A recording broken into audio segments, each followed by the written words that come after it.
கோழிப்பண்ணை செல்லதுரை. சீனு ராமசாமியோட படம் தாங்க அந்த கோழிப்பண்ணை செல்லதுரை.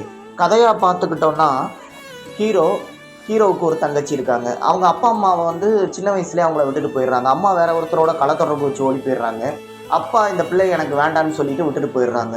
ஸோ சின்ன வயசுலேருந்து தங்கச்சியை தானே வளர்த்து ஆளாக்கி கொண்டு வந்து இன்றைக்கி ஒரு கல்யாணம் முடிச்சு கொடுத்துட்டு எப்படி அதை முடித்தார் அப்படின்றது தான் மீதி கதை. வழக்கமாக நம்ம பார்த்து செத்துக்கிட்டு இருக்க கதை தான் இந்த கதை.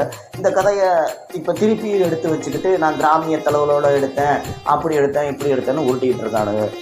ஆக்சுவலாக வந்து நீர்ப்பறவை, தர்மதுரை இந்த மாதிரி படத்தை எடுத்த டேரக்டர் தான் சீனு ராமசாமி. அவர் ஏன் இந்த படத்தை எடுத்தாருன்னு எனக்கு தெரில. ஒரு இன்டர்வியூவில் நான் உயிர் வாழ்கிறதுக்காக இந்த படத்தை எடுத்தேன் அப்படின்னு சொல்லியிருக்காரு. ஆக்சுவலாக அவர் உயிர் வாழ்ந்திருப்பார், பட் பார்க்குற நம்ம தான் தட்ஸ் ஓகே. அதுலேயும் அந்த கிளைமேக்ஸ் இருக்கே, இங்க படுத்துல நிமிஷம் நாள தாங்க முடியலையே, தலை வலிக்குதா, தலை வலிக்குதே.